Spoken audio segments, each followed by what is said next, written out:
Hey guys! So today I'm doing something a little bit different, which is a podcast, obviously.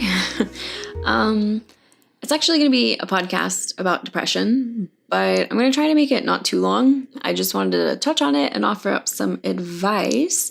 So if you're looking for personal updates about me or updates about the channel, then you can wait if you want until the end and I'll talk about it there. But here we go.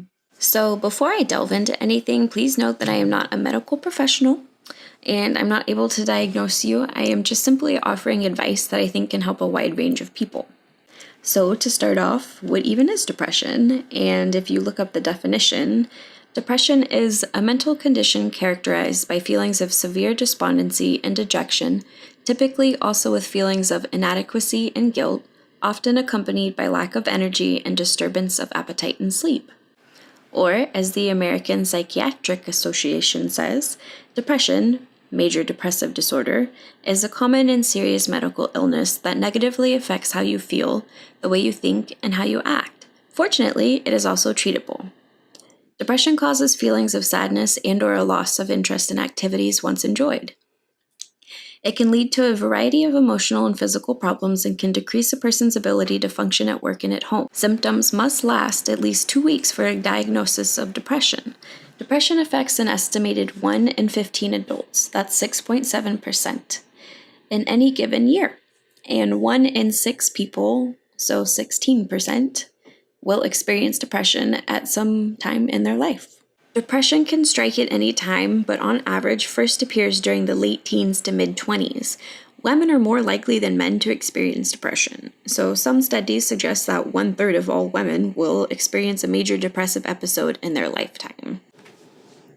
Sometimes people get depression confused with just feeling sad or, just feeling very sad, but depression is a bit different. Being sad is not the same as having depression. The grieving process is natural and unique to each individual and shares some of the same features of depression. Both grief and depression may involve intense sadness and withdrawal from usual activities. They are also different in important ways. In grief, painful feelings come in waves, often intermixed with positive memories of the deceased. In major depression, mood and/or interest, pleasure, are decreased for most of 2 weeks. So they're just saying that usually when you're sad, your symptoms, can last for quite a bit of time, but you'll have a break in that within 2 weeks. Usually if you have depression, it can last quite a bit of time, or it can just last until you address it or need help. In grief, self-esteem is usually maintained. In major depression, feelings of worthlessness and self-loathing are common. For some people, the death of a loved one can bring on major depression. Losing a job or being the victim of a physical assault or a major disaster can lead to depression for some people. When grief and depression coexist, the grief is more severe and lasts longer than grief without depression. Despite some overlap between grief and depression, they are different. Distinguishing between them can help people get the help, support, or treatment they need. Depression can affect anyone, even a person who appears to live in relatively ideal circumstances. A lot of people seem to not know that mental illness doesn't just come and go if you're sad or having a bad time. If you have a mental illness, it's with you through thick or thin, unfortunately.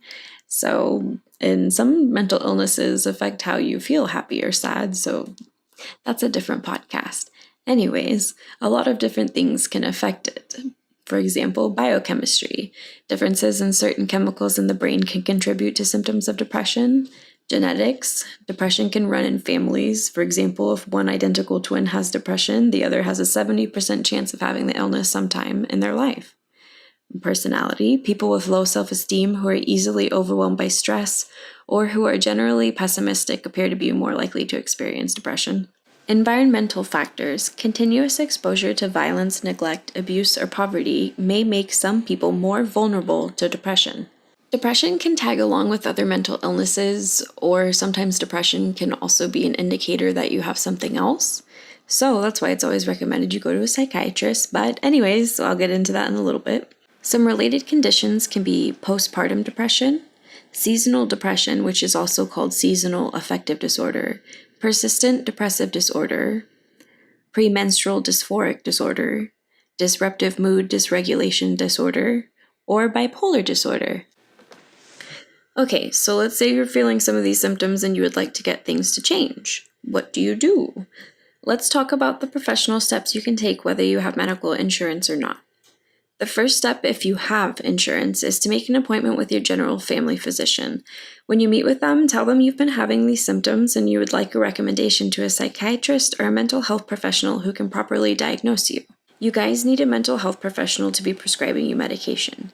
No offense to your general doctor, but unless they went to school for mental health and prescribing drugs to treat mental illness, they should not be the doctor you rely on for your mental health. Your mental health is so important that you need specially trained doctors to diagnose your noggin. Now, if your general doctor doesn't have any medical health professionals to recommend, they should at least be able to offer you a website where you can look up mental health professionals in your area.